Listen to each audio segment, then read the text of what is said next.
Welcome back to the Modern Middle. Today we're going to talk about political parties, kind of get into the current state of politics in America. We know election season is really starting to ramp up and people are starting to tune in, so we thought we'd take an episode and kind of lay out kind of how we perceive the different political diversity in the country, and maybe talk about some misconceptions and maybe some ways that we can try to understand it a little better. Yeah, for sure. Definitely. I think it's hard nowadays with all that we hear in the media and news to get the kind of correct perspective. So yeah, I mean fair and balance is that's the Fox News slogan, but you can't really find it there, and you can't really find it's difficult to find, Right. So there's all these complexities with like political position. I mean, it's so hard to like black and white say like you're either left or you're right whenever. Yeah. There's so many different policies and different things that really makes up this whole complex system. Yeah. Well, I think we've even had discussions where we were surprised about where we agreed on and where we kind of saw where we could find that middle, and it just goes to show that people who label themselves as one thing can have different beliefs that may be against. Sure. Yeah. Yeah. So let's just cover like currently in America, right? I think everybody's well aware of the two-party system, and to some extent the three-party system of having an independent option, which currently isn't really that viable in America. Yeah. So it's just dominated by these two left and right parties, right? Yeah. And I mean that's a shame because I feel like we probably could benefit from another option. Oh yeah. Because it's been left and right. I don't think anybody really denies that like if we had a completely fair kind of representation in terms of like media and just like the political attention, if the independents were treated on the same level as the Democrats and the Republicans, I think that would balance things out in a way that you get a lot of problems from this just left versus right dynamic where politicians just start to ignore certain areas and certain demographics because they know that they're not going to win it. It's just such a simple game for them then when it's just one opponent, They can really start to game the system, Well, the thing that I kind of like, I mean, it definitely is hard, and you have to play the system and be left or right, and we see these new candidates nowadays, like Bernie Sanders in the 2016 election, who started out as an independent, and then he moved to become a Democrat specifically because he knew that you couldn't pick between the left and the right. So it's kind of, we have to find those politicians within the left and the right parties that kind of do meet more of that independent standard. But it's just a lot of people don't actually research and get a lot of that information. Or even like how many people say, well, I didn't vote for a third party because they were never going to win. Right, and I got to throw my vote away. Exactly. Yeah. So pretty much That's they just shame. voted for somebody they didn't want to. So one of the things that I've heard discussed about this is there's a couple problems here, right? I mean, and they're all seemingly connected, but one of them is just like our voting process, where it's like it all seems to kind of boil down through the media and through just like conversation with friends and family that like, yeah, I mean you're either going to be part of the winning team or the losing team here, and it's been made clear that it's either going to be the polls are showing the Democrats winning 54% or you're going to go with the Republican. Everybody boils it down to that and then says like this third option is just throwing your vote away. Yeah, exactly. So one of the things that they've talked about is like this. Essentially it is too. Well, and it is. And so one of the solutions that I've heard is that like if you do this sort of like they call it ranked choice voting, they have it in other developed countries where you still only get one vote. Yeah. But you get to rank the people in the order that you would pick them. So if I were to vote for Gary Johnson and that's just throwing my vote away, well, now my vote, because I was like the lowest on the totem pole, my vote gets sort of recounted for my number two because they threw my vote away. But like I should still have a vote in this final, face-off, if you will, right? And if you think more people will vote for, some parties that aren't prominent, right? So then people can be more honest with their ballot. So it's almost like a percentage based. Yeah. So it's an interesting system. I mean, I don't know how well that could work in America or what that would really mean for us, but it's an interesting idea to explore because we really do have, I think, it's a popularity contest. Well, I think we have that, and we also just have like outdated methods in a way. I don't think we've really thought to update these things in a long time. Yeah. Agreed. It would be tough, though. I mean, essentially, just because I know there's a lot of people on the left and the right that don't really understand all of the candidates or look into all of their policies. So, like, with that sort of methodology, it would be tough for them to actually rank all the Democrats and Republicans. But I think if we were there, I mean, the media would kind of have to cater to that idea. So we'd probably see more of it, at least. More of it of other parties. Yeah. Maybe you see people paying attention more and actually trying to figure out how they're going to place their votes. Well, that's the thing. Nobody wants to hear the bullshit. Well, yeah, you can see how that kind of like left and right option has really made things simple for a lot of people, but then also like simultaneously very complex for like people like us that are really trying to understand what's happening politically in the United States. It's, you know, to people that are uninterested in these sorts of conversations and uninterested in learning about all the candidates, they gravitate towards the simplicity of just having this guy or this guy, you know, just boil it down for me and I'll just cast my vote. And well, yeah, you know, I feel like a lot of people just want the spark notes, like, you know, who do I agree with most, and that's who I'm going. And some people just listen to what their friends are saying, you know, like, oh, well, you know, 90% of my friends say they're going to vote for this guy. So I feel, you know, even if you don't rationalize that, you still feel the pressure of like, well, everyone around me said they're going to vote for this guy, you know. Things in common with them, so why wouldn't you? Yeah. What really sucks with that, too, is when we're talking about all these complexities in the political spectrum and the policies and stuff like that, you could be voting for somebody on the left side that actually doesn't agree with what your values are and like are against the certain policies. So people are just following suit and not realizing that the candidate that they're putting up is actually hurting them in the long run. Which brings up a really good point, right, which is that your political party identification does a really poor job at representing what you as an individual believe in at that sort of at that individual level, like at your core, you know, where would you be politically if there was, you know, and we'll get into this, but some kind of test that would tell you like really where you land on a political spectrum. And that doesn't necessarily mean that, you know, who you identify, what political party you are, doesn't necessarily always mesh with what you think is right or your ideals. Right.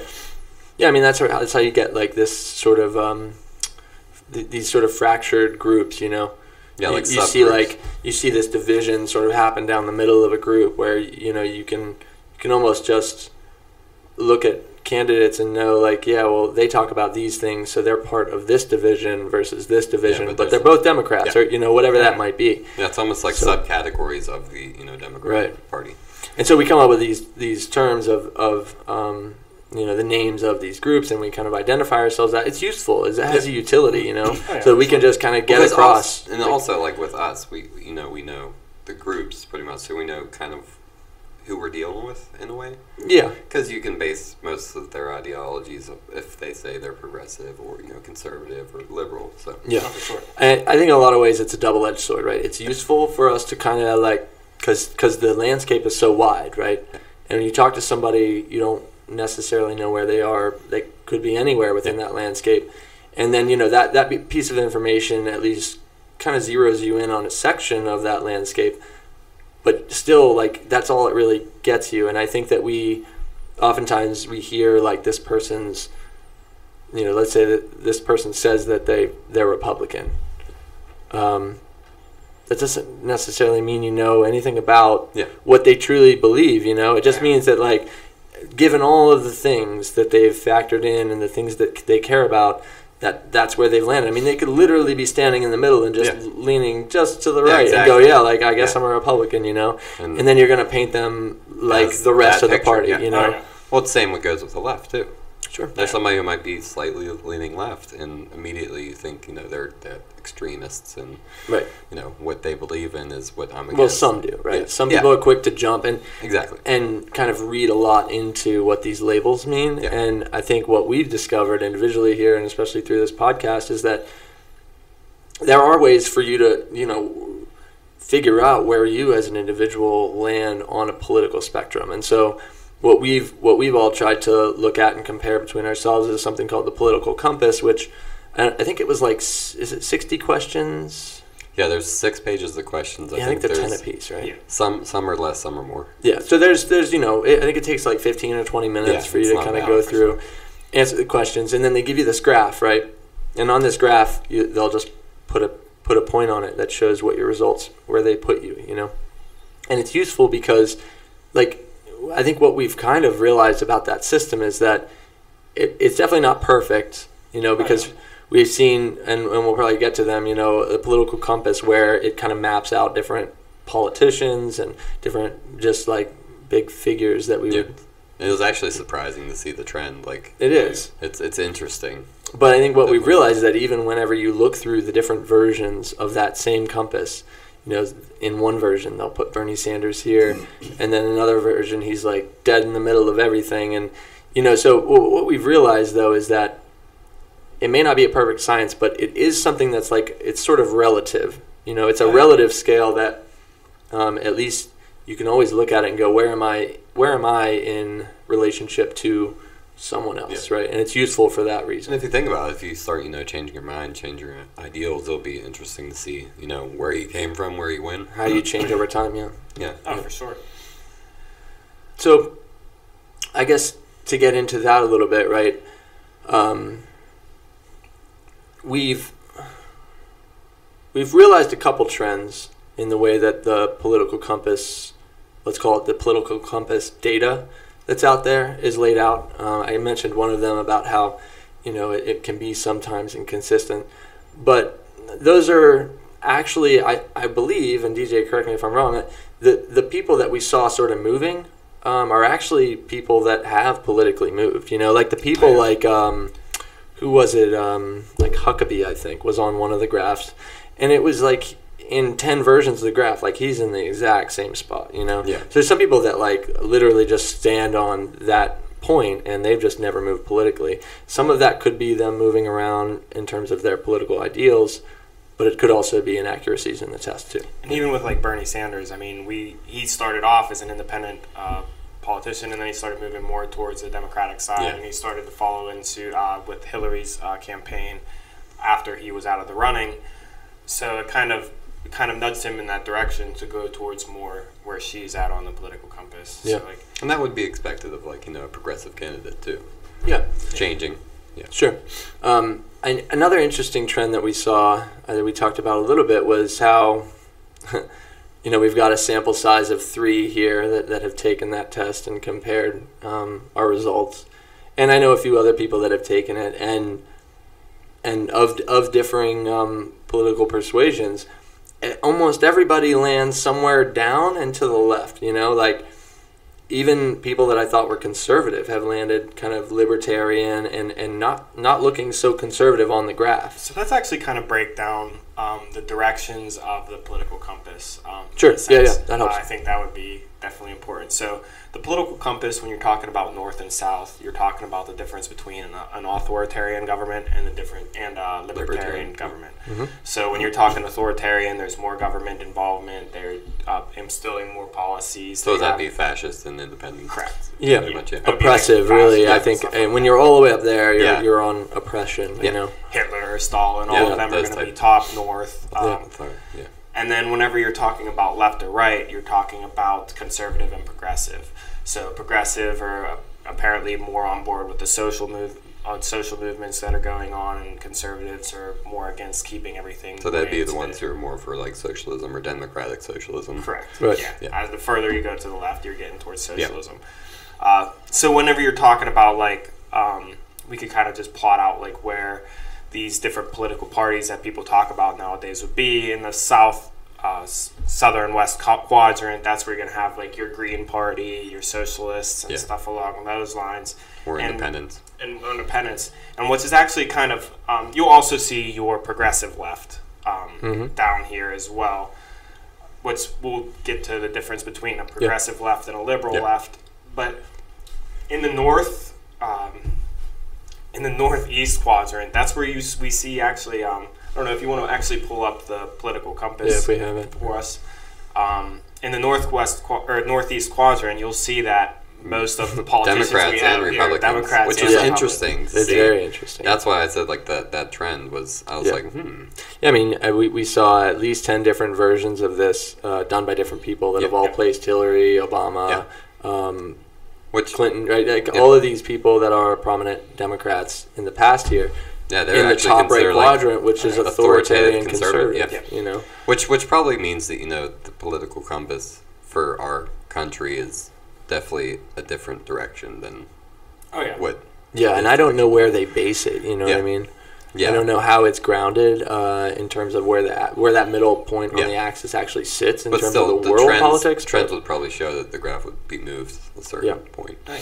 And in case anyone's referring, so because this image is definitely from the 2016 election, so if in case anybody was wondering, Donald Trump would be authoritarian, pretty much on the northmost portion of where that. He was in the third quadrant, like a 3/4. Yeah, he was in, but he was also more towards the center. So he was in the center of the conservative and the progressive. But pretty sure Hillary was more conservative but less authoritative. That was the most interesting thing, was just to look at the left-right dynamic and see how people like Obama and Hillary were to the right of Trump. Yeah, because Trump was under, or Obama was under Trump, pretty much between Hillary and Trump. Is like where he landed. And I mean, listen, like the distance in the authoritative dimension is like very important there. Yeah, I think we see that. Yeah, definitely. It's in our face every day. Well, like having a less authoritative leader is, I mean, it's just more acceptable for this nation, you know. And it makes sense because, like we said,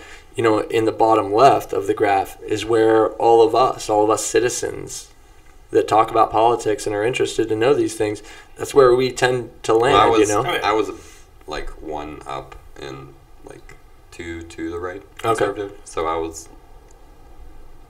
barely authoritative. But it's really interesting how you see this like linear trend, right? You see like you have your independents, your socialist Democrats, progressives in the bottom left. And then there's this like straight line through the middle origin point all the way up to completely authoritative and completely conservative. Yeah, it's almost exact. Like, it's a weird trend to see because it's like, well, why is nobody doing anything down here? There's like one or two guys, you know, and then like Gary Johnson was actually almost just like he was like 0 on the north-south, but he was all the way conservative. Yeah. I'm confused by that stuff because I'm thinking this is the independent running, and he's showing all the way over here, you know. So there's definitely more dynamic, more complexity it makes you want to kind to of dive into it a little bit more. Yeah, researching these people and why they would be over there. I mean, listen, in some ways, I look at that and I go, how did they get this data? And it might be, you know. I think a lot of it has to deal with like we are talking about even the liberal left. Is still talking about implementing more policies and laws that are like against hate crimes and things of these natures. So you would still consider that more authoritative and having more laws in the system and stuff along those lines. Yeah. Whenever you fall down towards the libertarian, you're talking about free market, less regulations, less laws. So it definitely makes sense to have all the politicians, in a sense, above that north-south border. Yeah. I guess so. I mean, I guess really what it tells me is that all we can ever really do with it is compare ourselves against where other people are. Like, it doesn't tell you the whole story. It does present some really interesting questions, I guess. And you might look at it and just be like, yeah, that's pretty much where I thought it'd be. Yeah. I mean, or you might look at it and be like, I had no idea. Yeah. And so I think that's a good thing to point out there is that like we're gonna share this link for anyone that's watching that hasn't heard of this or doesn't know where to take this test.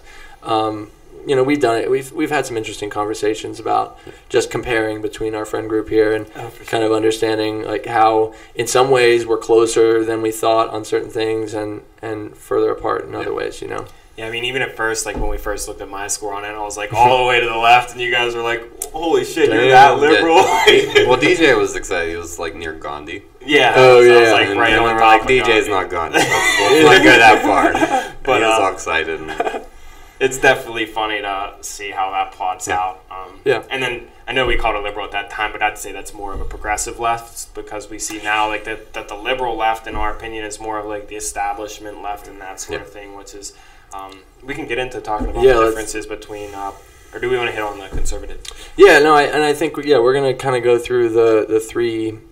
Let's call them the three main parties, even though the independents don't have much of a voice. But we're going to go through those. I just wanted to hit on that with the political compass. If you're interested, we're going to share that link. And honestly, it might be cool because it might bring people to kind of support a candidate. If they see somebody who's around where they're at. Oh, for sure. I think a lot of people that take it are just going to be in shock at where they actually end up on that. Because a lot of people don't even realize where their morals and values lie. Could be a nice starter to like guide you in the political realm. Sure.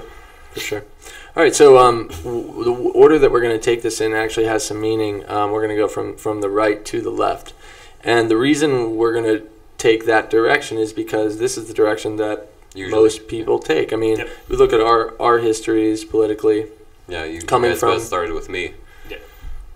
Coming from, I see. Then you got out. Coming from conservative backgrounds, right? And kind of starting to play with and explore new liberal ideas because, well, let's be honest, like Republicans are kind of boring. I mean, they are the conservatives, I appreciate right? that, like, buddy. well, but they serve a purpose, right? They're boring for a reason. Yeah, you know, I see their utility. It's the balance.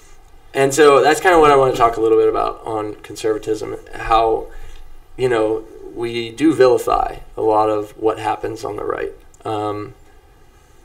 But their purpose as conservatives is to conserve. It is to sort of be the check and balance against the forward progress. And, you know, we can talk about whether or not they're doing a great job at that, but just at a very philosophical level, you know, they're there, they exist. Old-fashioned. Because they're supposed to sort of check that and keep and kind of just make sure we're not moving too fast. Because if we do that, we could end up in some trouble, right? Essentially, like, you kind of just made me think about why Trump might be a little bit more left than Hillary and Obama and stuff like that. Like, Obama is definitely more left than Hillary because he was, in his campaign, was aspiring for change. Yeah. Now, everybody put Trump in the office to kind of push for that change. They want change. Because he was a businessman. So that change is why he's farther away from the conservative side and going more towards that actually is. I never thought about it like that. Yeah, and his authoritarian mostly comes from his trying to push these policies more hard and going around back doors to get them done. Right. And saying that and he's a very successful business owner. Yeah. I mean, he's owned how many? Well, I mean, there's a lot that went back. So but we can talk about that at a different time. But that's his mentality. Yeah, for sure. So that exposes essentially that other dimension that people kind of forget about, which is actually one of the most interesting dimensions that when we discussed it,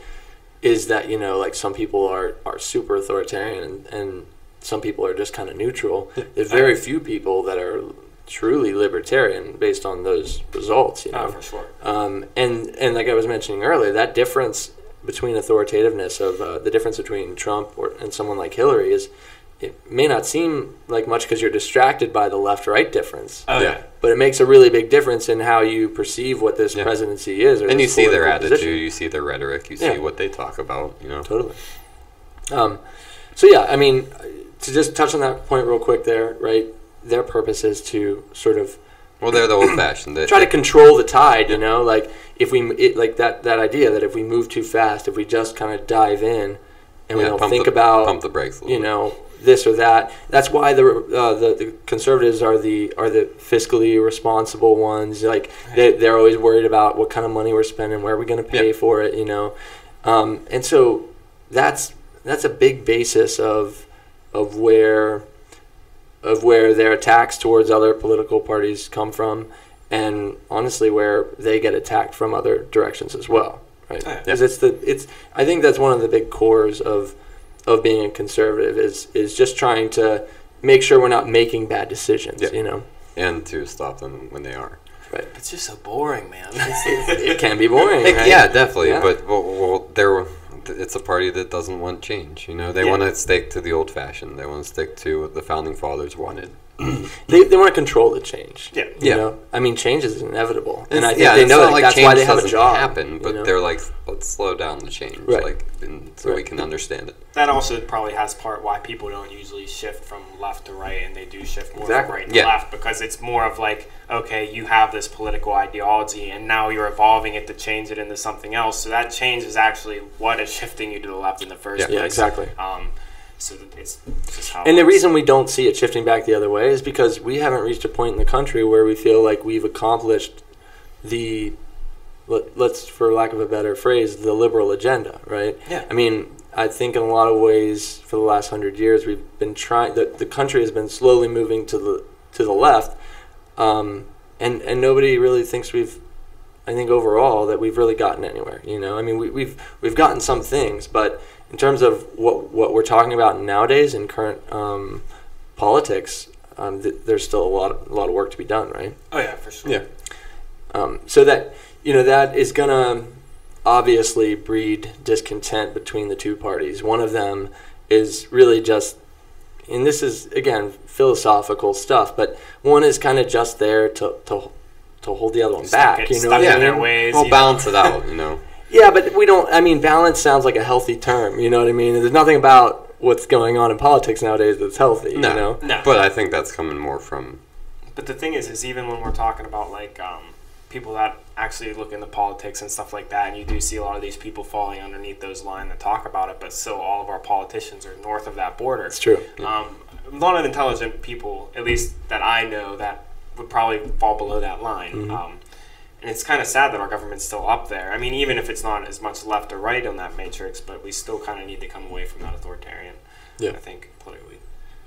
Yeah, I mean, obviously the balance, like we said, would be healthy, right? Somewhere in the middle, like sounds good, right? Like somebody's being more objective, right? Maybe if we had less of authoritative, we'd be less of a established country. I mean, did you ever think about that? Yeah, I mean, it's worth considering. I think in general, like, we've established ourselves as a country. Yeah. I mean, we are pretty powerful in terms of, agreed. You know, military, but you think economic. That's maybe because we had more authoritative candidates who were... I'm sure that played a part of it. I mean, if we talk about, like, authoritative, though, too, and, like, how some of these policies are outdated and shouldn't be done, and even, like, when we're talking about social programs, like welfare and things of that line, they kind of just need to evolve into something else. It's not really, like, even if you're getting rid of that authoritative, you can kind of essentially take these policies and condense them into, like, one policy or, like, and stuff along those lines to kind of make it so that you don't really have as many laws in place, but you still have something more stable and more strong, I guess. Yeah. Makes sense. So, and you know, I think we're starting to see the trend here that, you know, these political movements on an individual level, like a political journey of somebody kind of exploring and trying to figure out where they fit. We're saying it tends to go from right to left, and that's just a symptom of our current political climate, right? Yeah, for sure. In the future, if we hit a point where liberalism feels like it's like achieved what it has, there's going to be an increase of people that say, I'm going to head back to the middle or to the right, you know? Oh, yeah. So that's like kind of maybe the ebb and flow, but we're talking about, at least so far, we're talking about historical scales of like 100 years or maybe more, right? Oh, yeah. So people move from conservative. Typically, I mean, I would like to think the happy path is that the person that's maybe not sure if they want to leave the conservatives is going to end up identifying with the independents or the libertarians. It's because it puts them in a place where they can still hold on to some of those old values, but they don't have to fully embrace sort of like the other side of the coin, which is in a lot of ways what the liberals are, right? Yeah. And so that's the next area that we're going to talk about, independence and libertarianism, which, you know, I don't think we're going to spend too much time on because, like we said, right, they're political voices. It's not very relevant right now. Well, unfortunately. Which is a shame, yeah. Right. Yeah. But I think the thing here is that, like we've exposed with the political compass, as you compare that to, like, political party identification, that these things are not, like, high-resolution definitions of people, you know? Yeah. They're not that accurate. So even libertarians and independents, I think there's a lot of people that politically might identify themselves as a Democrat or a Republican, but that, like, truthfully, they're really only doing that to maybe be part of that winning or losing team, like dynamic, like we talked about earlier, like in the Republican Party, like in their roots there. Well, yeah, you've heard of rhinos, like Republican in name only. That's what it stands for. So there's like group of rhinos, they call them in the Republican Party, that are, I mean, they're not really. Yeah, they're not really Republicans, but that's right? who they choose. So you have these, like, all of these forces combining and forcing people to, you know, choose a label, right, and to run on that label, and that's how the system works, and it does have its disadvantages for sure. Absolutely. But so I feel like independents in a lot of ways are like that, you know, they're because that wasn't a party that we historically had that was like on the same level, right? Oh, yeah. It's kind of this like placeholder in the middle. Yeah, people that are still figuring it out. Maybe, you know, I don't know. Well, I think that also has to do with a lot of people that, like, have differing opinions on certain policies, and they're not really even as sure where they fit. Torn. Like they might be for social movements and stuff like that that the left has, but they're against gun control or something along those lines, and they kind of just are like, well, I'm going to try to pick which politician is going to suit my policies the best way. Yeah. So as a libertarian, right, I should be representing this a lot better, right? I mean, typically they like small government, right? They want there's some really interesting quote. It's something like, you know, a government just big enough to protect the rights of the citizens. Is all you need. Yeah, that's all they want, you know. Some people are extremists in that way, that they would like literally want to just like cut all of these regulations and cut everything. Just have like a military. Yeah, and just enough to protect us and make sure we have the freedom of speech that we would need and things like that. But, you know, you can see how that sort of idealistic thinking is like, that's our world really can't work like that anymore, you know. We need a government that's big, at least bigger than that. I mean, we can argue about where it falls. I feel like it'll be anarchy. It could be, and there are some libertarians that are like truly free. They're like everyone should be free. Like we don't need a government. You know, they take it in different directions there, but that would be the extremists of the libertarian. I mean, in some ways, that's like anti-establishment. I mean, the Independent Party are being in favor of small government is kind of just like let's cut back on all this establishment stuff. Yeah, that's essentially where anarchy even falls. Is like the farthest south on the political compass. Yeah, anarchists fall south of the political compass. So it definitely makes sense. And that's when you get into like you're talking about the things like free market and stuff. And I think you said it right. We're just too far gone. Our policies and like our military and the state of everything. Like if you can't just cut that. It's we couldn't turn that corner. You know, we made too many enemies to try to cut that down. And I mean, I mean it's like one of those things. Like it's been a downward spiral to the point where we're at now. That like if we were ever going to be able to consider that, which we may have been able to in the past. But we would have to like dig ourselves out of this hole before we could even think about it, right? So like if we're talking about what's going to work, you know, this election or next election, like what are people going to really think that an independent is going to take hold here and should solve everything? My guess is no. I think a lot of people would agree with that, and I think a lot of people agree with that as a default, right? Just with the political party system that we have.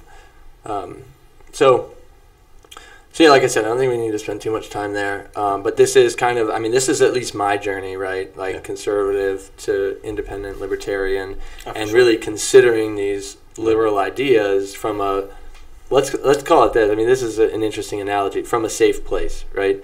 Because if I was still a conservative and I was interested in exploring the liberal ideas, I have to explore those ideas all the while being berated by those people, you know, because I'm a Republican and I'm the opposite of them, and so you know, it's not a good place to make that jump anymore. I think in the past maybe people were able to just go from like the Republican Party straight to say like, you know, I flipped my script. That's when there was less push for like far change, like But now I think it's almost necessary to kind of pass through the independent mindset before you fully embrace liberalism because like, you might want to go back. So. Maybe, I think when you're talking about going from right to left too, and like I guess we'll get into that now, is whenever conservative went to like the liberal left, because they're closer on the political compass, and it's still not as far as going to like progressive. Explain. Okay, so we're gonna end the discussion on the independents. Let's start up on the liberals here. Let's just break into it. So, like, it's kind of weird because the difference between... Well, I guess the difference between libertarian and the right is the same, but the progressive left and the movements like the Green Party and stuff, and we have, like, AOC and different candidates along those lines. Not representing them very well there, DJ. No, I know, but... Gandhi. I mean, you know. Gandhi? Did he run for office? Get out of here. He was in office. But I'd vote for It's a different conspiracy. Different country. The progressive left and down there on the left is definitely way different, vastly different from the liberal left and the establishment. Definitely, And we've seen candidates, even Bernie was down closer to that area. He was, I mean, on that image we showed earlier, he was like dead center in the political compass. That was 2016. I think he moved up to the right. But as you get further down, the more progressive you have. And since AOC won so many changes, I mean, I'm not for AOC. I think she's a little bit out there and excessive with some of her policies. For sure. I'm glad you said that, Well, I'd have to agree. It's asinine. Come on. I mean, I agree with some of the things. I get the logic, but no. Yeah. Well, you have to think, though, like, she might be ahead of her time, in a sense. Like, I'm not trying to say, like... I think she's ahead of herself. That's the problem. I think so, too. But, like, if you think about it, if we are on this trend of going more to the left and coming down... maybe down the year, like 50 to 75 years from now, after the policies are closer to that point, they might just be like... When she's dead. When she's dead, of course. I'm not saying I'm just saying in 70 years, she's going to be 100 years old or something. I don't know. She's like 30, right? Yeah, I mean, you know, she's ahead of her time, but like, come on, like, you're a politician. Get back here. Yeah. You know? We have to kind of, we have to slowly get changes and stuff along those lines. Teach your children. Yeah. Getting rid of all cows is definitely not No, I get what she was trying to do, and let's not get distracted on her. That's really easy to do. But your point is that, you know, the progressive left being sort of these like distinctly different group of people than the establishment left, right? And one of the big things is like you could tell with PAC funding and stuff like that. That's people funded versus Bernie, Yang is coming up, and AOC. They all didn't really get PAC funding. Right. We're trying to get away from that. Which is good to see. It is great to see. It's really nice. Because it's less impactful. You don't have that back suspicion in the back of your head. Well, you don't have that slimy feeling, you know? Yeah. Like, what, you know? Yeah. You don't get anything for free, in my eyes. Right. Yeah. Well, when you're talking, these companies are investing millions of dollars in their politicians. You have to think they're getting something out of those millions of dollars they're spending.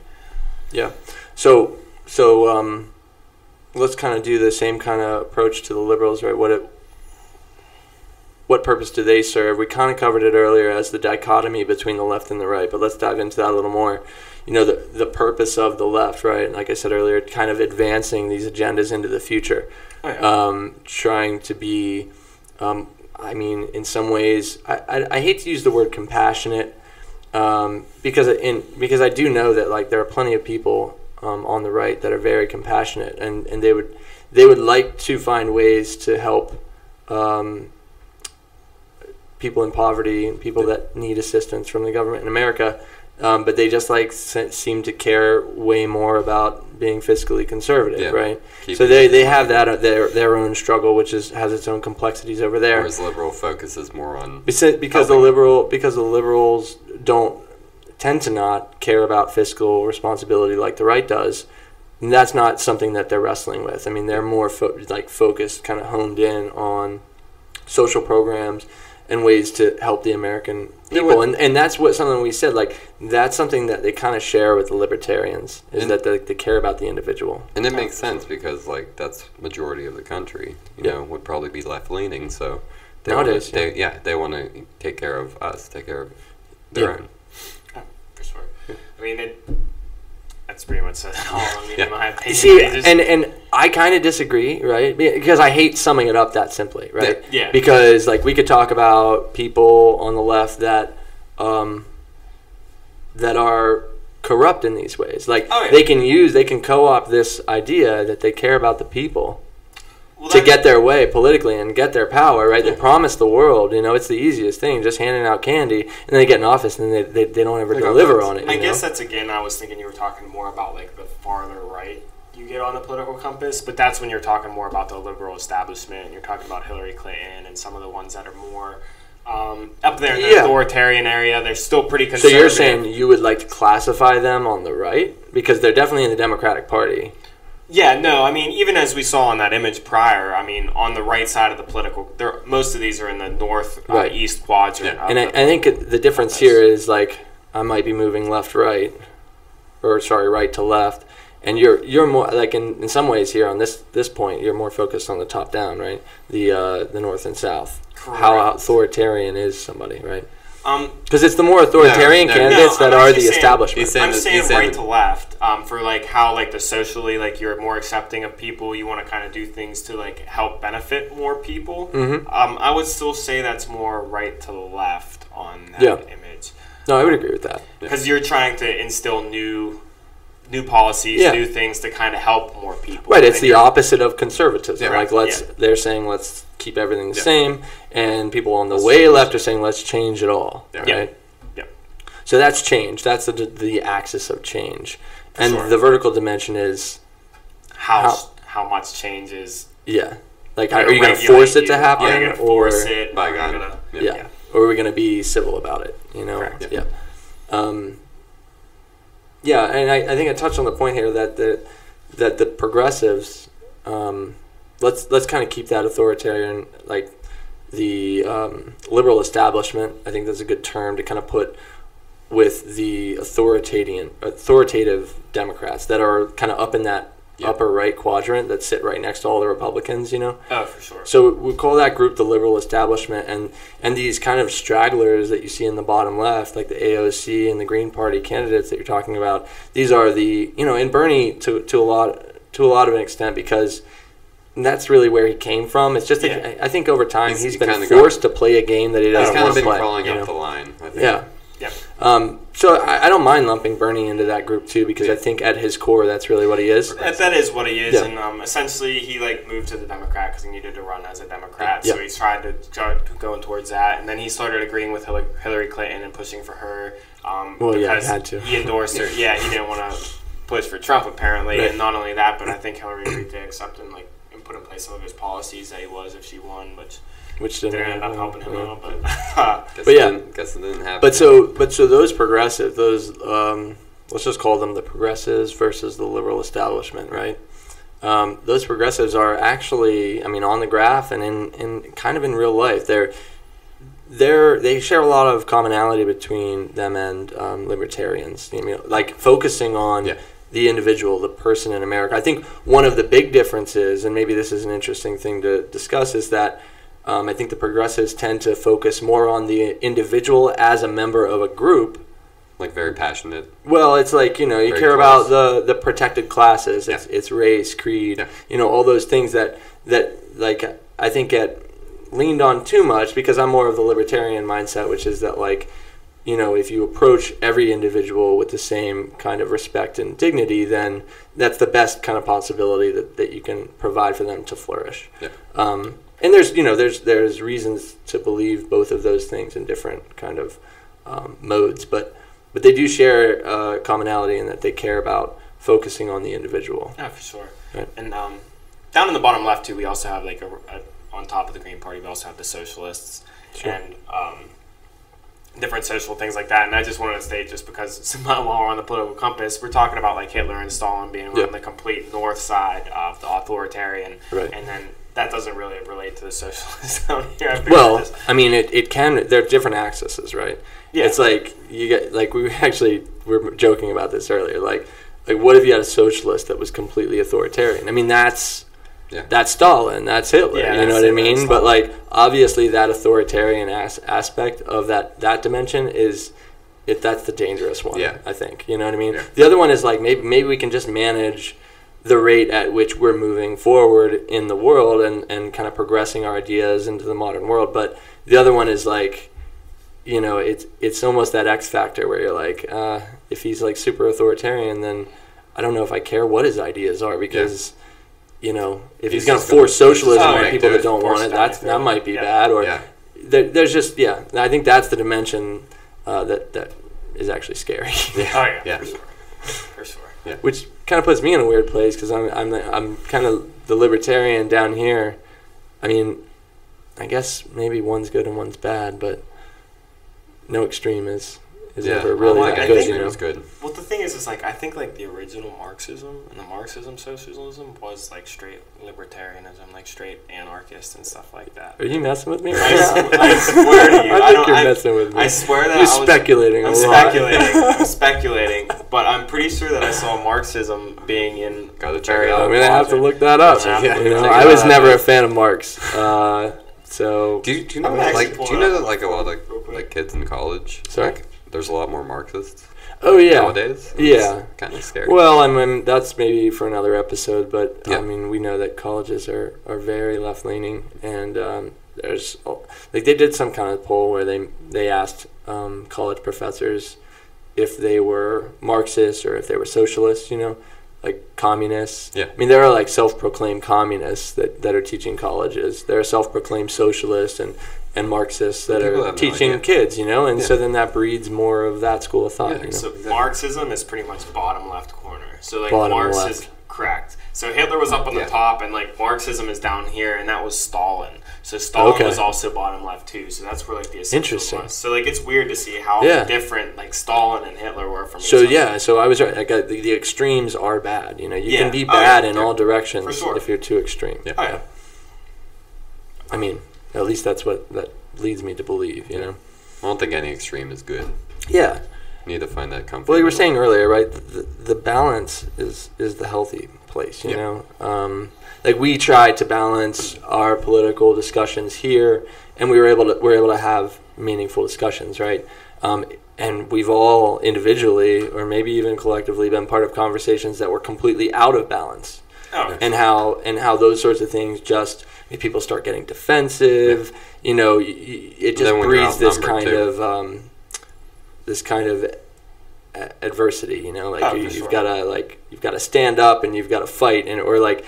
You know, it doesn't really have to be like that. I think, like, when we took the political compass test and we realized, like, we all kind of thought we were, like, each of us were, like, pretty far away from each other. But we're actually a lot closer. Yeah, I mean, it's a lot closer than you think. I'm a little bit farther away than you guys are. I mean, you guys are definitely closer together than me. But speaking of that balance. So, you know, we want to kind of wrap up that whole section of this, which is, like, you know, what are these parties and how do we look at them at these sort of higher levels, this macro kind of view, and put some terms and some philosophy around it. But, you know, I think we can maybe try to use some of the candidates that people know and maybe love or maybe hate, you know, and really kind of talk about how the complexities of that individual play out against these ideas that we've just laid out. For sure. Yeah.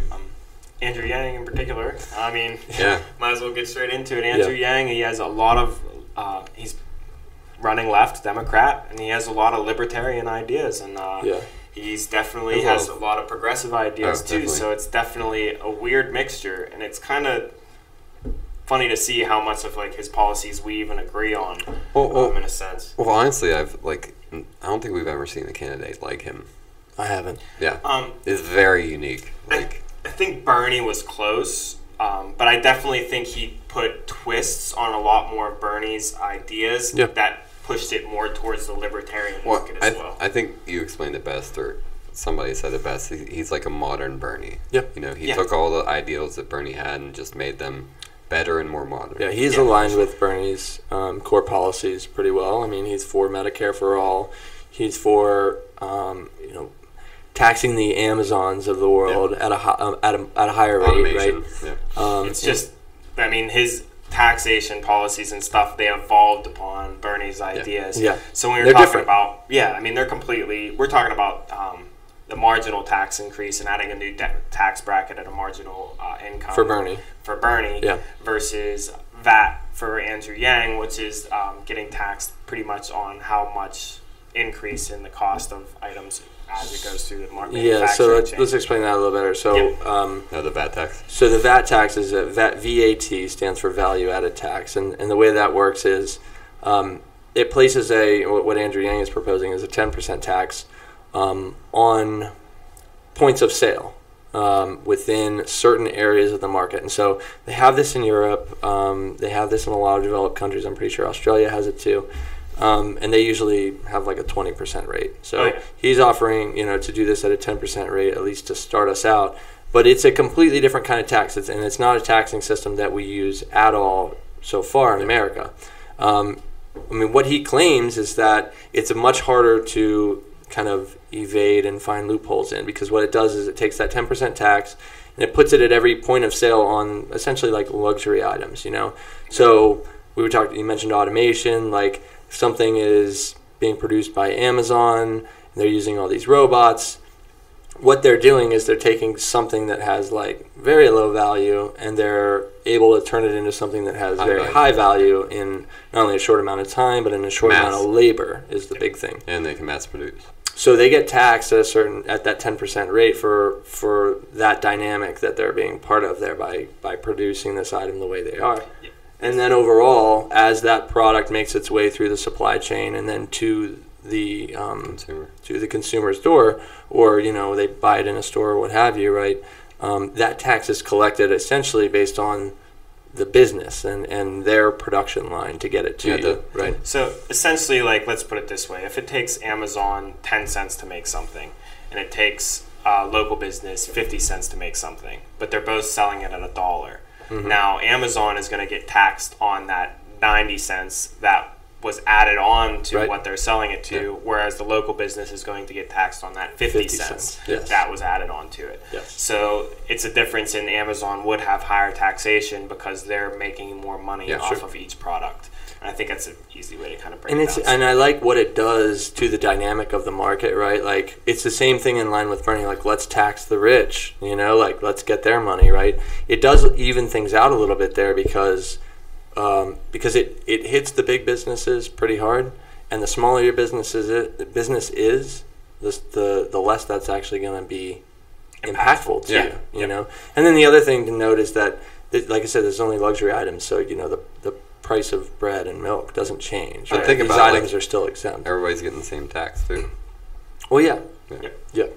And it's just, I mean, when you're talking about, like, especially, like, I mean, I hate to put Amazon under the bus, but them in particular, where they didn't have to pay any money in federal taxes this year and stuff along this, which is just, I mean, good on them. I mean, that's what you're supposed to do. You're supposed to pay as little taxes as you want. I mean, it's sickening to see how that our system is set up. I don't agree with that. Yeah. Like, I thought that was absolute bullshit. Like, it is, but I mean, you can't like, be like you're wrong. We're paying taxes. I understand and this billion-dollar conglomerate's not. It's totally different when you run into business. Yeah. And I wouldn't even really be able to tell you the first thing about business taxes and what that really entails. But obviously, there's a hell of a lot more loopholes for them than there are for us. Oh yeah, you know, there is.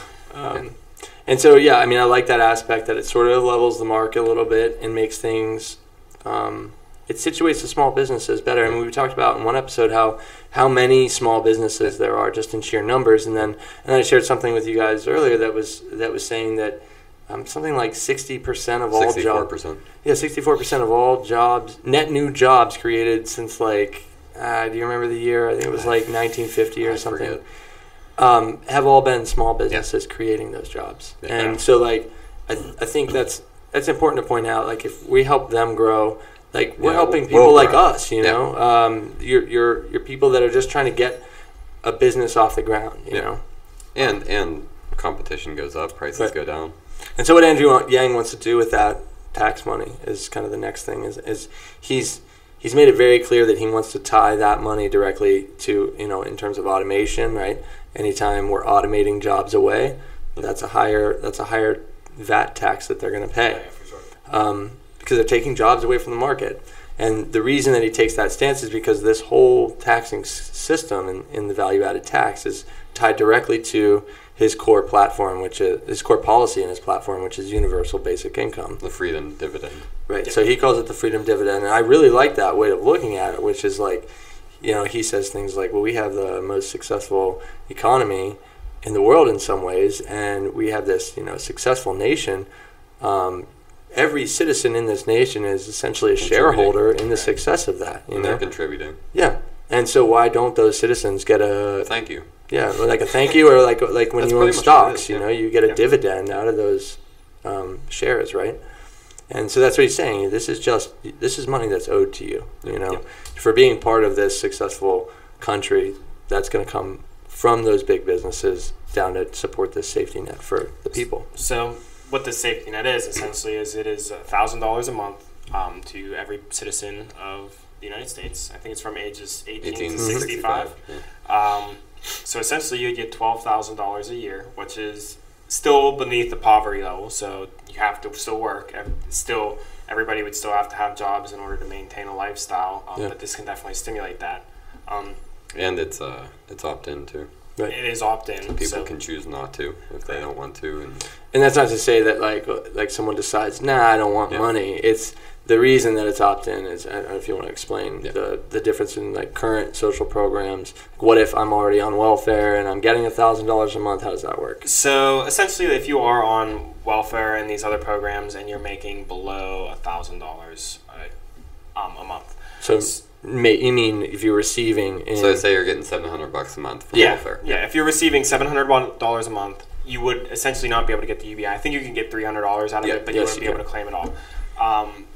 But essentially, these people are going to try to move away from these broken, at least in my opinion, they're going to try to move away from these broken systems because you can opt into this $1,000 a month, get this clean slate. You don't have to keep going through the process of making sure you still qualify for welfare. So freedom dividend it's going to be less, it's going to be easier to get than so freedom dividend is not means tested, and that means like in welfare, it's like, well, you have to qualify, and then you have to continue to show that you're doing this and that, you know. The only thing to get the UBI is you can't be in jail. Yeah. Correct. Yes. Correct. Yeah. And so essentially, it kind of can help fix some of these broken systems we have, and not only that, it kind of gives it to everybody. So it's not really just pandering to certain demographics. Yeah. It's not. Because it's offered to anybody. So if you're rich, if you're poor, and it's tax free. Tax free. And I think the interesting, like, people have a lot of, like, knee-jerk reactions to that. You know, some people say, like, oh, that's socialism, you know. He's just a socialist, right? What kind of is a socialist idea? I mean, it is. It is. I mean, it depends how you look at it. Like, he doesn't choose to look at that. Because he's actually an entrepreneur. I mean, he's spent something like the last 8 years trying to create jobs. Like, he's been an entrepreneur of entrepreneurs. He's gone around to different cities across the country to try to help people to inspire business and create businesses that then create a lot of jobs. Because previously he was a business owner, but he realized I can only create this many jobs. And it makes sense that that's the basis of why he's doing this, right? Because he essentially calls it capitalism with a stimulated capitalism. We're putting this. He says it's capitalism where income doesn't start at zero. Yeah. And it's an interesting idea, you know. It's almost like you're, in the hospital and you're getting that jolt, like that's the jolt of electricity into the nation. Yeah, I mean, the problem is though with that analogy, I guess, is that it's not just one jolt. It's like next month there's another jolt and another. You know, it's you literally have this like income safety net. You know? It's that big push that it's because a lot of people can't afford student loans, mortgages, college. That's. So, like, everybody's thinking, how do you pay for this? Yeah. Oh, yeah. Well, I'm still kind of thinking that. Yes. Well, a lot of that is VAT, but then we also have to think about the amount of taxes and the small businesses that can be started. So, like, a big reason behind this, another reason behind this is we have a lot of student loan debt. We have a lot of people in college. And I think we should really hit on automation and why we could lose a lot of jobs. I mean, 2030, they're estimating that 50% of our jobs, more than 50% of our jobs are going to be automated, especially in the trucking markets, in the food retail industry, call centers, radiologists. I mean, we have computers that are going to be able to do doctors' jobs way more efficiently, way faster. Yeah, but think about it, even like brick and mortar stores are starting to close. Yeah, well, he said that. He says that too. 30% of malls are closing in the next 5 years, I think. I mean, there's like 5 malls around me that I know are closing down. Probably not 5, like 3 or something like that. But still, it's but you've seen it, and I'm sure people have seen it. Everybody in their local areas should probably see this. And with a lot of these industries that are also going to be automating, it's going to hurt these small societies. So, like, if trucking gets automated and they don't need truckers to stop at these pit stops and stuff along those lines, they're not going to be stimulating that economy. There's whole small towns that are based upon literally getting these truckers to come through to their diners, come through, stay the nights in their hotels, and all those are just going to be stopped. So this $1,000 a month essentially is supposed to help them, help these small places, because people don't have to go to college as soon as they come out of high school. They're getting this $1,000 a month. It gives a lot more people the opportunity to become entrepreneurs, to start their own businesses, to kind of go out different paths in life. Yeah, he talks about how much flexibility it gives the citizen, the individual, like flexibility to just kind of like think about big decisions, like, do you want to go to college? Like, it makes it more, and his slogan for his whole campaign is humanity first, right? It makes it more humanistic, where people actually have that kind of that assurance in the back of their mind, like they have this income, so they can sleep on some kind of big decision. They don't have to rush to get into college or to go to a trade school or like whatever they think that they need to do, Well, what was the figure when we looked up, like 80% of the population is middle class or lower? Yeah. So those are the people who are going to benefit, because either you can get a place now, like you can afford if you're homeless. Sure.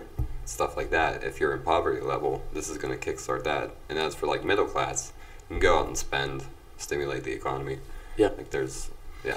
Well, even just like, he used a cupcake shop, but I'll just use like this podcast for example. Like if we came out of high school and we wanted to start this podcast, like it would have been a lot easier if we had $1,000 a month. We could like take a couple months off, band together, and just try to like focus on the podcast for a little bit. Increases entrepreneurship. Not only that, but like the people in our area would have $1,000 a month. Even the ones with job, it would just be like extra money to them. So they would be like, I don't mind giving these people in my area an extra $5 to see how well they do and stuff along those lines.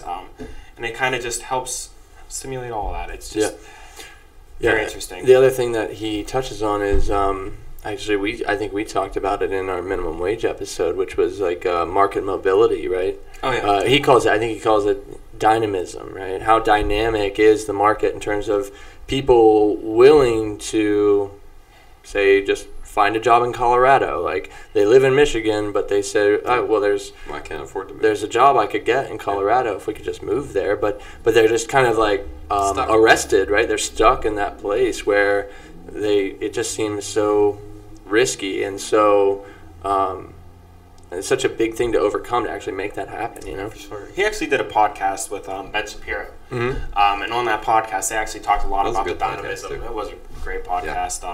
And honestly, it's funny because you would see Ben Shapiro actually agreed with a lot of the things he was saying, which is actually pretty wild to see a Democratic candidate. I'm a big Ben fan. It was cool to see like that dynamic. And that just goes to show you how middle he kind of aligns in between the two political parties.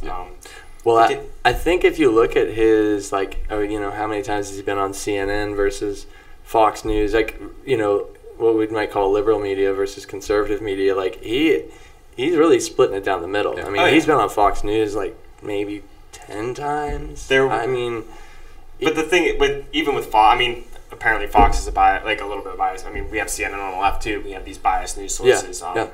And even they were trying to. I watched him a couple of those interviews, and they did try to put him down on a couple of those and like talk against his policies and how they're going to. I mean, I guess my point there is that like how many establishment Democrats do you see going on Fox News and trying to have a conversation with Sean Hannity, right? But, for sure. It's just funny when on the you Breakfast Club too. He's just getting out there and like he meshes well with everybody too. He does. I mean, I guess we might as well point out the main thing that kind of got him started and got this whole movement of people starting to follow him was his podcast on Joe Rogan. He just really is putting himself out there to the internet and the younger generation and the community. It's great. I mean, people are calling him the internet candidate of this election, you know. Oh, for sure. Which is kind of cool because he gained, 2% in like a week or two? Yeah, so he's pulling at like 3%. That's insane. Like how fast he came up with his funds, which were all donated. So 95% of all of his $1.7 million in the first quarter came from the second half of the quarter. So he's just really picking up steam right now. And with UBI, like we didn't mention about how it's already in Alaska. It's on a smaller scale, and he's also practicing it with his own money. Like, that's right. He's back where he's from. So he's decided, he goes on these. He's been campaigning since 2017, apparently, and he's been going to Iowa, New Hampshire, and some of the more like swing states, I guess. Maybe. And he's picked out, I guess he's picked out, and through some kind of method, I don't know, but he's picked families or individuals, I guess, that he's using his own money to give $1,000 a month while he's campaigning here. You know, and he can always point to them and as a testimonial, like, how has your life changed, knowing that you're going to have this $1,000 a month every month. And what have you spent it on? Or, you know, not that he really cares, because the whole point of this policy to him is like, you know, you just put the cash in their hands. You don't ask them what they're spending it on, you know. But, like, he's already put it into effect, and he's doing it cleanly. Like, so he really is like the walk the walk kind of candidate, I think, you know. Sure. And that's why it's really cool to see how broad his policies are, and how they really do borrow from so many different schools of thought and modernize and sort of integrate all of these things that we would point to and say, like, this is the reasons why that person does this. Like when we said why the Republicans exist, you know, because be fiscally responsible. Why the liberals exist, because of social programs and social change, you know. Well, this is a candidate that is kind of like learned from all those things and found a way to integrate it all into one authentic candidate, and it's really cool to see. That's one of the things I want to hit on with him being like the internet candidate is he is very transparent with all of the policies he wants to do. And like 78 on his website. I think he posts one every day. Yeah, like so he's on Twitter, and he wants to eliminate the penny. Like, hell yeah, man. Yeah. It says, like, as president, I would eliminate the penny. Like, when you go on... You're like, why do you stop there? I hate nickels. Yeah, nickels. Let's get rid of them. No, but, like, his policies, and you know, some I disagree with, some I very much are on board with, like, legalizing marijuana and, you know, teachers getting better wages, stuff like that. Like, there's a ton of policies. He's, you know, he talks about how... he talks about a lot of his policies in relation to UBI and in relation to the freedom dividend, because the way he looks at that is like, that's just kind of the first step, right? That's the platform. And that's where all of the change is going to stem from, because that's that like metaphorical safety net that's been talked about for years and years and years. I mean, a lot of people this is an embodiment of that safety net, you know? Well, it's just, there's also so many things that'll change because of that. I mean, you have to think of how that would affect our economy and everybody's level, like economic levels, and in general, it's just a complete shift in like our policies. And being conservative from my views, I have some concerns about some of that stuff. As you should. Yeah. If you're doing like, your job. Where are we getting the money from? And, you know, is this going to cause inflation, supply and demand? That's a big concern. People think it will cause inflation. But the thing we have to focus on here is it's not really tested on this mass scale. So, I mean, there are actually. I've been reading some. I think there's a town in New Jersey that's talking about doing it like next week, kind of thing. Like they want to start doing it now. Thing. You know? We might get some like state if this doesn't even work out. Like we could get state. There was another example out west, I think, where they were basically just trying it as a pilot. They were doing a similar thing to Yang, what he's doing, just like picking groups of people and giving them the dividend and seeing how they do. If I lived there, I'd be pissed. Yeah, I mean, they basically got picked out of a crowd and were like, we're going to give you this much money every month. And I know the one study that I read, they gave varying amounts. They tried, giving $2,000, which would be like enough for them to live on, or $1,000, which is like barely enough to live on, or like $500, which is like don't even think about living on it, Yeah. So they tried those different levels to try to compare and see what and we should probably check out that study and see how it turned out. I know that they may still be doing it. So it's sort of like a longitudinal study where they've got to follow them for a year or 2 or 3 to make sure they're covering kind of what that impact would be, because like Yang talks about, right, it's really the long-term impacts of this. It's not like what people spend their very first check on is what's really going to save this country, right? It's like over time. What are they going to use it for to better their lives? That's going to help better everybody else's lives as a nation, right? And, I mean, this isn't even a brand new idea or anything like that. I think we should even hit on the fact that Martin Luther King had this talked about, or Martin Luther King Jr. maybe it was, not Martin Luther King talked about this. I think in the original, he said even in the original. Thomas Paine. And there was another big, he was actually a conservative, I believe, economist that was pretty famous in the 60s or 70s, Milton Friedman. Yeah. I'm pretty sure his idea was, he called it a negative income tax, which is basically like sets a bar and says, like, if you don't make this much, then we'll give you this much back at the end of the year. Okay. It's something like that. And I've actually watched him explain his ideas for negative income tax. It's similar. It's also actually very different than Yang, I think. But it's interesting. It's the same.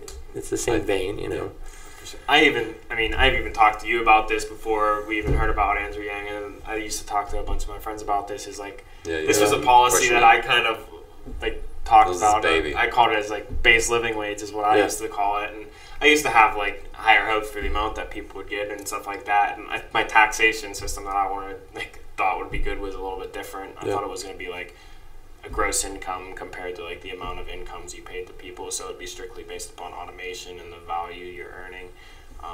Which is, you can see how Yang has. I mean, he went to, I forget where he went to school, but he has a degree in economics. I think he has another degree in something else. Law. Yeah, he was a lawyer. He was a lawyer for a little bit. He was like, nope, not doing that. Right. I'm a good person. Get me out of here. So Not saying all lawyers. So he's got a lot of experience. Another thing I want to touch on is a lot of the like big tech conglomerates, like Elon Musk. Right. They're talking about automation. Now it's coming. So these people see it too.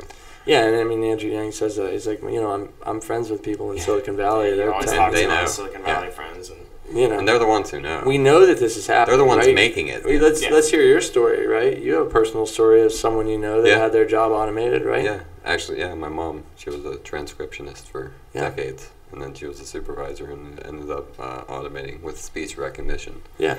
I mean, that's just a piece of software that can recognize someone's voice. And we mentioned call centers being jobs that would be automated earlier on, but I mean, that's it right there. Well, you see speech recognition. With the whole minimum wage argument, they were just threatening, we'll just replace you with machines then. We won't pay you. Right. Yeah. We also, we do have to look at the other side of the argument too, and I think you'd have more in on this and how as these jobs get automated away, more jobs will come to replace them and things along those lines. Well, because you think you gotta maintain these. Someone's got to write the code, right? Somebody has to write the code. Somebody has to do the bugs. Somebody has to test them. Yeah. Somebody's got to maintain them. Somebody's got to ship them. So there's going to be jobs created for the time being. But eventually, I feel like those are even jobs that we're going to find ways to automate. Yeah, but then we're going to get into the realm of artificial intelligence and we're going to wish we had a slice of whatever money's being made there, so we could still eat food every day, right? Sure. But I think one of the biggest things is who's going to be hit by this automation. Because whenever we're talking about, like, even with automated trucking, you're talking about more middle-aged men, things of that nature that can't really go and automatically just start coding and stuff like that. Yeah, that's the whole learn-to-code thing. I've seen videos in Japan, China, where they have just the food on conveyor belts. Well, that's how they do sushi, right? I used to live there. I lived in Japan. Yeah. They do that all the time. Yeah, the sushi garments. Is it just sushi joints? But I would see like an automated restaurant having that type of. Oh yeah. I'm pretty sure Japan is way ahead of us on that kind of stuff. Right? They had like 5G, right? They had like 1 or 2 waitresses, and you literally in the whole restaurant. In the whole restaurant, and then like one chef, and the chef would just keep putting sushi on the plate, put the plate on the conveyor belt, and you sat at your table, grabbed the plates off. At the end, you took. I feel like that's kind of the future. Yeah. Sure. They even charge you by the plate, so you cleaned the table yourself. You picked up the plates and took them to the register, and they were like, you have these many plates. Figured it out. Yeah, they figured out a good system. Stuff plates in your pants. See, some of these things aren't bad. Automation makes our lives easier and better, but it does have a negative side, right? They essentially say that every minimum wage job can most likely be automated. Yeah. It's a value proposition at this point, I think. Yeah. The companies are starting to realize that they can automate them. Yep.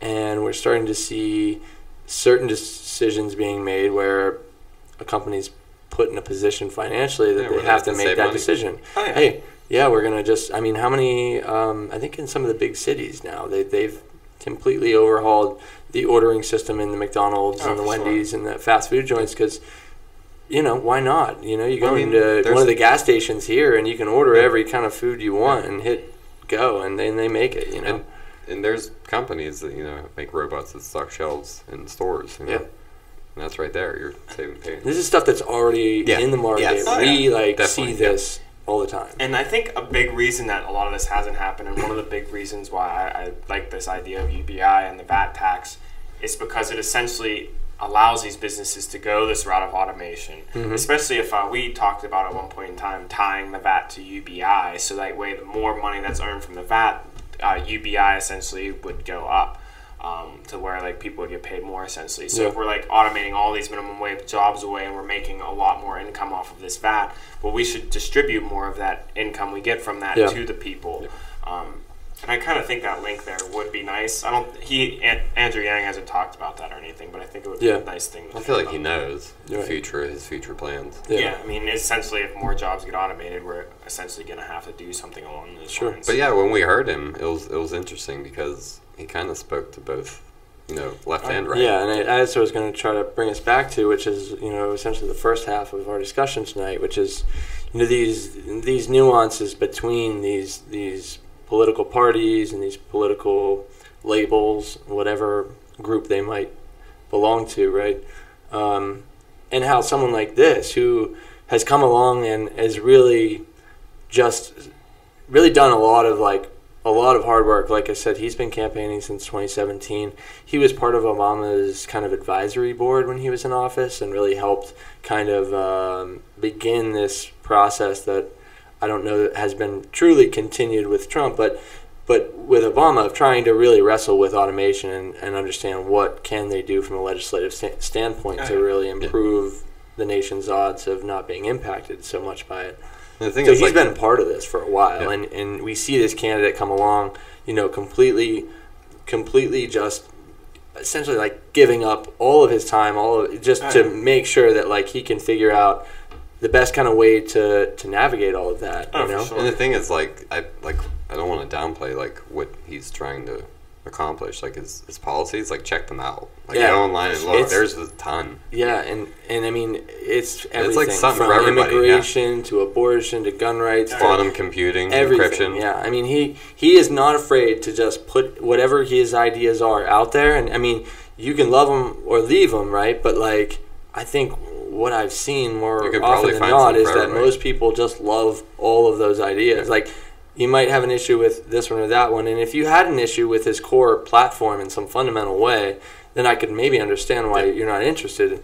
But like we said to start, right? Like, he is in line with someone like Bernie, more of that independent type that appeals to the liberal demographic, right? Oh yeah, for sure. And then even, I mean, on the opposite side of the scale, just seeing him with that Ben Shapiro podcast, and everyone should definitely check that out. You can talk to a hardcore conservative and agree on something. And it's Ben too. And Ben doesn't pull punches. And that was one thing that Ben even said. He was like, "You were the first Democratic candidate to come onto my show," and he was like, I'm so happy that you did that, and I hope that other people start following There's suit. like two things I also want to touch on. Like, you were showing me the pictures. He's like congratulating and wishing luck to like every other Democratic candidate. I didn't share that with you. Like, he's really? Someone put a picture together of all of the tweets that he's done, I guess, in the last maybe, let's say it's a year or 6 months. But just since the other candidates in the Democrat primary race have announced, he has like tweeted like, best of luck, and getting like totally behind them. That's so awesome. Like, and just like telling them like we're gonna fix this kind of stuff. Like he's like we're all part of the same team, Yeah. Especially when you're looking at like the 2016 election, where you have Bernie and Hillary at each other's throats talking about how horrible each other are, and being so fake and then they're buddies afterwards. We'll get after the DNC. After the DNC fixed, so you can see in so many different dimensions how he is like just diametrically different than what we're used to seeing. That's why I said like you never see anybody like it. Yeah, I mean, even if you're a conservative and you're just like I'm not going to consider anyone on the left at all. It's like I would still recommend reading it, just giving it a chance, because you might actually see something where you're like, wait a second, this is not what I expected at all. Here's the thing, like, the other point I was going to say is, like, my apprehensions are with financing the UBI. Sure. Now, if we can get there, think of, like, how much that, like, conservative, free market-wise, it would just shoot up. Right, and that's the thing. That's why Yang takes the position that he does, that it's still capitalism. It's just where income doesn't start at zero. Because you're just kind of lifting the whole market up, and then you're saying, like, we're just going to continue all of the same things we're doing now. But like, middle class, they'll have that extra $1,000. They can buy whatever they want. They can stimulate by buying more products. They can, create businesses. It's just from a conservative standpoint, it's really nice. How they can do all these other options, and that's kind of one thing that I wanted to hit on a while ago. I forgot to mention, but that was another thing that I feel like he evolved from Bernie's campaign, where Bernie's trying to do free college for all. Instead, Andrew Yang's doing this UBI program that's like, you can use this to help you go to college, or you can use this to go down so many different avenues of life. And you can use it to pay off your student loans. Yeah. Like, I would, I think a lot of people would like that. I would love that. He actually wanted to do some stimulus packages to go to students as well. And that's the thing, right? Try to pay businesses. Yeah, he also proposed like more affordable what is it? Community college. Oh, okay, Just looking at how many things we just said, like he's proposed this, he's proposed that, just shows how many. Yeah, shows how and many you look at the other candidates, so like they stand for this and this, like they get like two things, and Yang gets two things. He stands for the freedom dividend and value added tax, which are like, even if that's all he stood for, I would probably still be interested in hearing what he has to say, because again, that's not that's not an idea that someone's brought to the table here. Oh, for sure. And it's good for us to get those differing perspectives, just like we try to practice here on the podcast, you know. So yeah, I mean, I think if we try to relate him to casting within this group, it's difficult because he really is just this like patchwork of all of it. Oh yeah. I mean, I think you almost just have to put him in as an independent in my mind, because as much as he's running as a Democrat, I feel like he kind of. I mean, I think he even came out and said at one point in time he's running as a Democrat because that's how you have to in today's political system. Yeah. Which is essentially what we again talked about at the beginning. You kind of have like to that. run with left or right. Yeah. But I don't know. But yeah. I'm interested to see what this election brings and how well he does. We do have a very long list of Democratic candidates this year, and I'm interested to see what other people have as well. Yeah, I mean, so we spent some time here talking about Yang. He's already qualified for the June and the July debates. Yeah, he raised money. Actually, this coming Sunday, right before Game of Thrones, he's doing his town hall on CNN as well. So I'm gonna make sure to watch that and see if anything new and interesting comes out. Yeah, and you know, I mean, we don't mean to, I guess, just completely zero in on one candidate. I feel like, you know, in some ways we've jumped ahead, but really that's in part because we've kind of, I mean, DJ was a supporter of Bernie. Yeah. Until this candidate Andrew Yang kind of came out of the woodworks, and we actually gave him a look and realized, like, wait, he is, because at the time I was against Bernie. Yeah. Like I'm not sold on those ideas in terms of like my vote for this. Yeah. At least not yet, right? And so that's where I was sitting, and you were totally for him, and then we find this guy Andrew Yang, and we're like, well, he's actually just an extension, a more modern version of what Bernie wants to do, and like I start reading what he's all about, and I'm like, dude, I'm totally for this guy. I think that's like what awesome. You originally, like, you sent it to me. You were like, dude, this guy's talking about that base living wage you used to talk about. Yeah. You should check him out. And then I started watching it, and I was like in shock by how similar some of these policies were, and it's just crazy. And I think that's one of the primary reasons we wanted to do Yang, is because he's not very well known. Yeah. And we want people to. Well, he's also a great example of how, you know, you take a candidate and you say, oh, no, they're a Democrat, and that's what they stand for. And then, but when you really break down the issues, if they're really giving you an authentic view of what they believe and what kind of policies they would want to be pushing for, then it starts to become really difficult to say, like, well, are they a Democrat? Or, I mean, you know, and Andrew Yang's one of those candidates that he's just so diversified that you can't, it's just really hard to put him in a bucket, you know? He's like a mash. Yeah. Like I said earlier, he's like a patchwork, right? He's just like a quilt. Yeah. And that's essentially how, like, we have to start looking at individuals' political mindset. Try to revolve around, like, to encapsulate the beginning of the episode, is each of us have these political opinions and ideas on all of these different policies and factors that are going on, or issues that are going on throughout our country.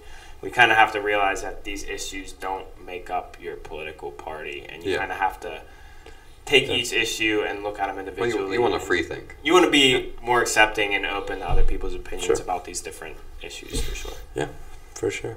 So yeah, I guess a quick recap. We're going to post that political compass link. People want to take that, and, you know, hey, maybe you want to share your story with us. Let us know how that turned out for you, and whether that was different than what you expected, or spot on, or what your perception of that was. I think it's really interesting to do, and it's valuable. I mean, it's meaningful to people to know that, you know, what you think, where you think you are and where you actually are is, like, at least close, you know. For sure. So yeah, like and subscribe, check us out. We're gonna keep this stuff coming, and we'll hope you enjoyed it. Let us know any feedback or things you want to hear about. Maybe some ideas for future episodes or something. Yeah, whatever absolutely. you like. That's a wrap. That's a wrap.